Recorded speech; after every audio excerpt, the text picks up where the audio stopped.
పరిపాలన ద్వారా మరి ప్రజలకి తుగ్లక్ను గుర్తు చేశాడని చెప్పేసి నేను ఈ సందర్భంగా మనవి చేస్తా ఉన్నాను. నేను ఏదో సామెత ఉంది, ఊరందరిది ఒక దారి అయితే ఉలిపి కట్టది మరో దారి అని.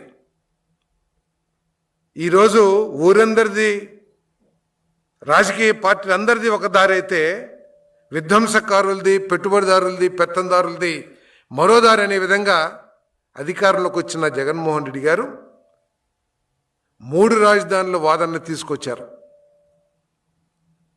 3 రాజధానుల వాదన తీసుకొచ్చిన జగన్మోహన్ రెడ్డి గారు 5 సంవత్సరాల కాలంలో కనీసం ఒక్క రాజధానికైనా సరే ఒక ప్రణాళికను కానీ ఒక కార్యాచరణ కానీ ప్రకటించడం కానీ ప్రారంభించడం కానీ చేశారా అని చెప్పేసి నేను ఈ సందర్భంగా మనం అడుగుతా ఉన్నాను. నేను 3 రాజధానులు అని చెప్పేసి తన చేతకాని పరిపాలనని కప్పిపుచ్చుకోవటానికి ఎంతసేపు తన పత్రికల్ని, తన కార్యకర్తల్ని